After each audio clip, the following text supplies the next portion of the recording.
Luminar AI Duplicate Photos. Are you tired of duplicate photos slowing down your computer? Here's how to use PictureEcho to clean up duplicates from Luminar AI. Step 1. Add path.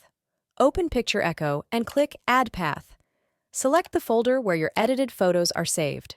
Step 2. Set search criteria. Choose Exact Match or Similar Match. Set the similarity threshold. Default is 80%.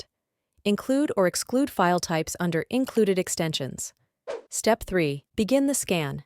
Click Start Search. PictureEcho will quickly scan and show a report of duplicates and their occupied space. Step 4. Select duplicates. Click OK to see the duplicates list. Use filters like file size, resolution, creation date, or manually select duplicates by checking the boxes. Step 5. Select Action.